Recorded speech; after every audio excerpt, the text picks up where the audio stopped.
اب آج کا میرا موضوع ہے شہادت علی رضی اللہ تعالیٰ عنہ۔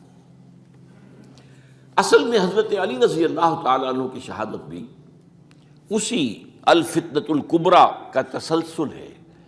وہ جو عبداللہ ابن سبا کا پیدا کردہ عظیم ترین فتنہ تھا، اسی کا ایک نتیجہ حضرت علی کی شہادت بھی ہے، لیکن وہ بات ذرا تفصیل سے سمجھنی ہوگی۔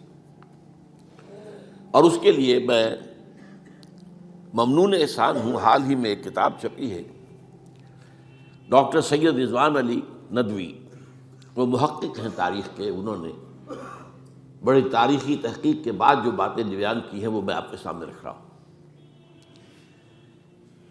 عرب میں جنوب مغرب کی کونے میں، جہاں یہ یمن بھی آباد ہے، اس کے اوپر نجران ہے، اسی علاقے میں یمامہ کا علاقہ کہلاتا ہے۔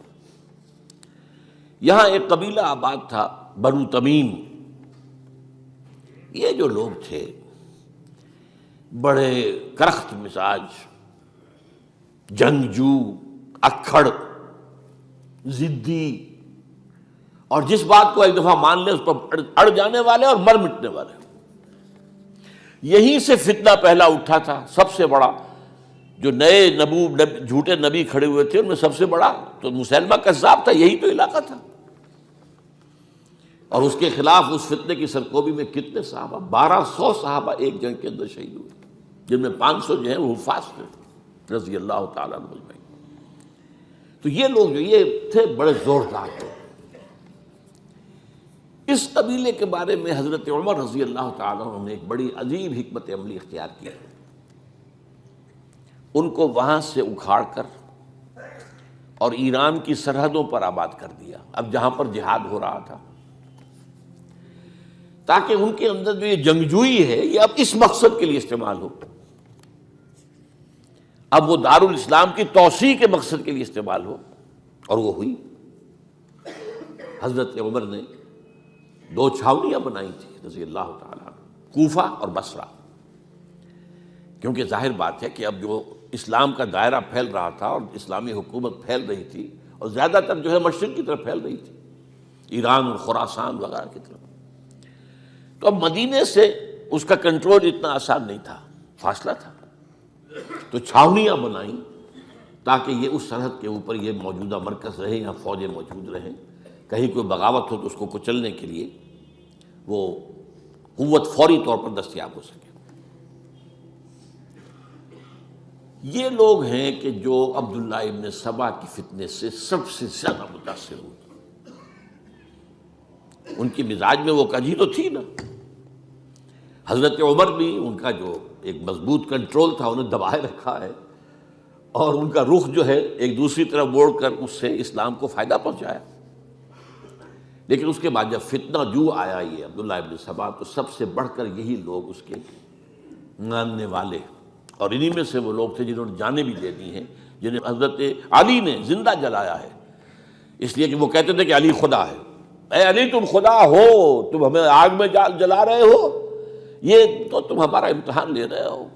وَلَنَبْلُوَنَّكُمْ بِشَيْءٍ مِّنَ الْخَوْفِ وَالْجُوعِ وَنَقْصٍ مِّنَ الْأَمْوَالِ وَالْأَنفُسِ وَالثَّمَرَاتِ۔ اب وہ اس آیت کو اپنے اوپر منطبق کر رہے ہیں۔ تو یہ جو کرخت لوگ تھے، انہوں نے در حقیقت جو ہے عبداللہ ابن سبا کے کردار میں سب سے بڑا رول پلے کیا، اور انہی کے ہاتھوں حضرت عثمان شہید ہوئے رضی اللہ تعالیٰ۔ اور اس کے بعد انہوں نے حضرت علی رضی اللہ تعالیٰ عنہ کو اپنے گھیرے میں لے لیا، کیونکہ انہی کی کثیر تعداد موجود تھی مدینے میں جب حضرت عثمان شہید ہوئے۔ اس کے بعد اب ظاہر بات ہے کہ کوئی نہ کوئی تو خلیفہ ہونا چاہیے تھا۔ حضرت طلحہ سے کہا گیا، انہوں نے معذرت کر لی، حضرت زبیر سے کہا گیا، انہوں نے معذرت کر لی۔ اب ظاہر بات ہے کہ حضرت علی آخر امت کو چھوڑا تو نہیں جا سکتا تھا بغیر امام کے، انہوں نے قبول کر لی، اگرچہ حضرت حسن روکتے رہے کہ ابا جان یہ ان لوگوں کی بیعت جو ہے آپ قبول نہ کیجیے۔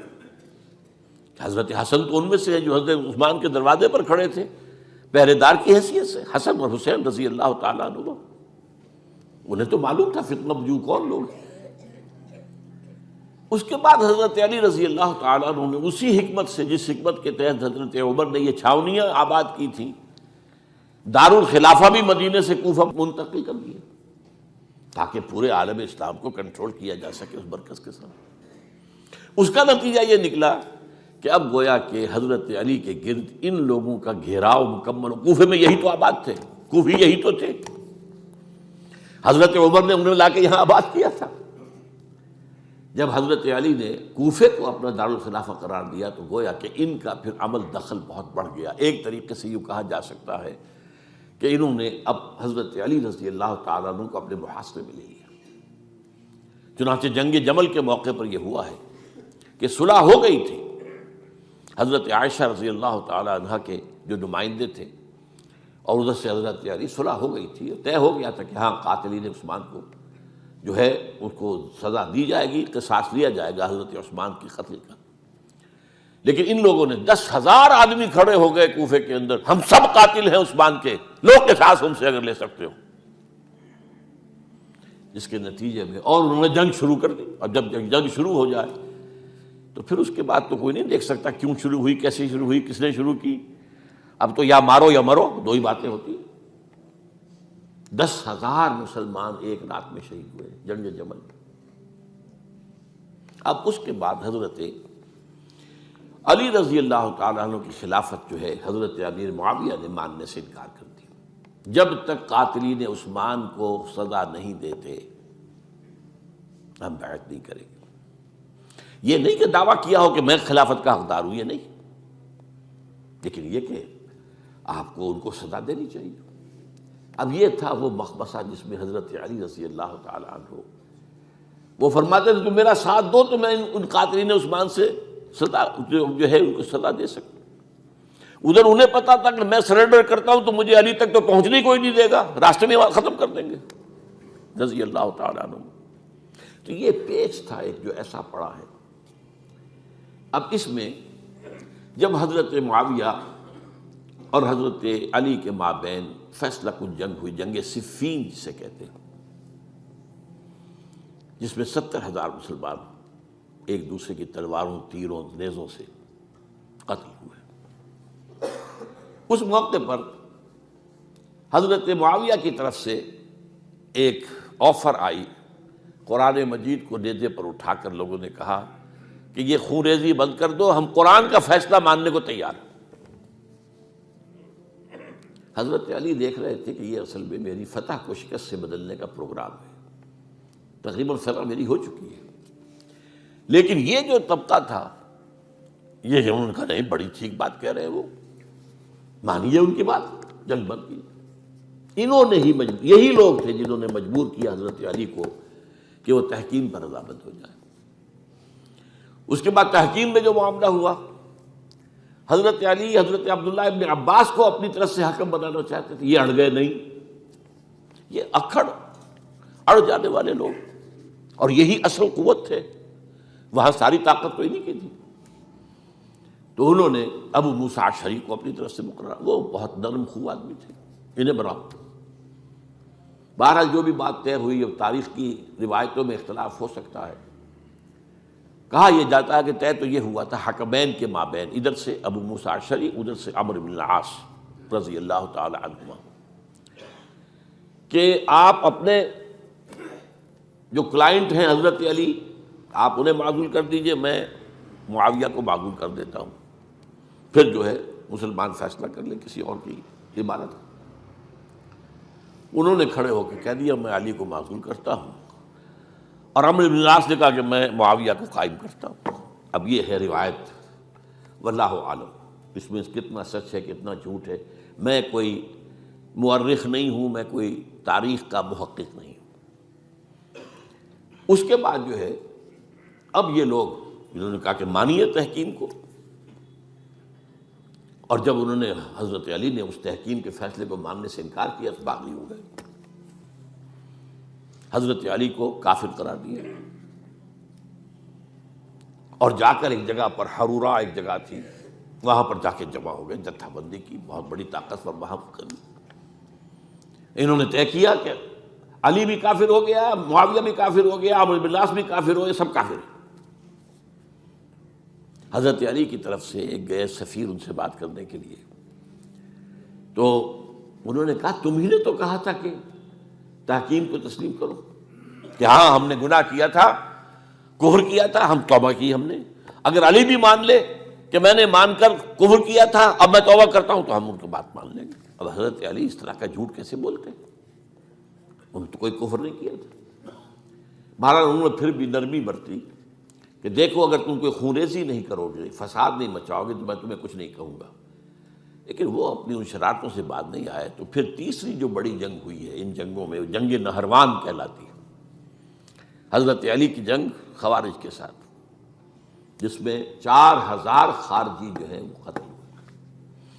اور یہ بات اب آپ نوٹ کر لیجئے کہ یہ لوگ جیسا کہ اکھڑ بھی تھے اور لیکن اپنی بات پر ڈٹ جانے والے تھے، لیکن ساتھ ہی دیندار بھی تھے، نمازی اور روزہ دار بھی تھے. یہ اس طرح کے لوگ نہیں تھے کہ جو فاسق اور فاجر ہو. بس یہ مزاج کا ایک ہے، جو بات دل میں بیٹھ گئی اڑ گئے. تو یہ اصل میں انہوں نے پھر فیصلہ کیا کہ اور تو ہمارے بس میں اب کچھ نہیں ہے، ان تینوں کو قتل کر دیا جائے، علی کو بھی اور معاویہ کو بھی اور عمرو بن العاص کو بھی. تو ایک جگہ ان کی سازش ہوئی، 3 آدمی معین ہو گئے، ایک ہی وقت کا طے فیصلہ ہو گیا، فلاں تاریخ کو فجر کے وقت تم جاؤ، وہ تم کوفے کی جامع مسجد میں جب علی نماز جماعت کرا رہے ہو خنجر مارو انہیں. اور یہ اس کا نام ابن ملجم تھا، خارجی، یہ وہی لوگ بنو تمیم کے لوگ. دوسرا جو تھا وہ دمشق میں حضرت معاویہ کو قتل کرنے شہید کرنے کے لیے پہنچ گیا. تیسرا مصر پہنچ گیا حضرت عمرو بن العاص کو. اب یہ بات اللہ کی طرف سے ہے، یہ تو اس کی مشیت ہے، اس کا فیصلہ ہے. حضرت علی پر وار کارگر ہوا، آپ شہید ہو گئے. حضرت معاویہ پر وہ وار ذرا اوچھا پڑا، زخمی تو ہوئے لیکن آپ کی جان بچ گئی. عمرو بن العاص اس روز مسجد میں کسی معذوری کی وجہ سے، عذر کی وجہ سے فجر میں آ ہی نہیں سکے، لہذا حضرت علی کی شہادت ہو گئی. اب یہ ہے اصل پس منظر، کن لوگوں نے کیا شہید اصل میں وہ سمجھ لینے کی بات ہے.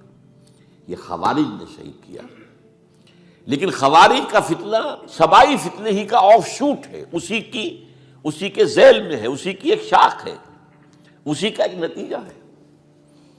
یہ خوارج جو ہے بعد میں بھی ان کی مسلسل جو ہے وہ جنگیں رہی ہیں. بہرحال اس صورتحال کو یہ سمجھ لیجئے کہ یہ خلفائے ثلاثہ رضی اللہ تعالی عنہ، حضرت عمر شہید، عثمان شہید، علی شہید. عجیب بات ہے کہ تینوں کا نام عین سے شروع ہوتا ہے، عمر عین سے، عثمان عین سے، علی عین سے، تینوں شہید ہوئے ہیں. لیکن یہ کہ یہ ہے تاریخی پس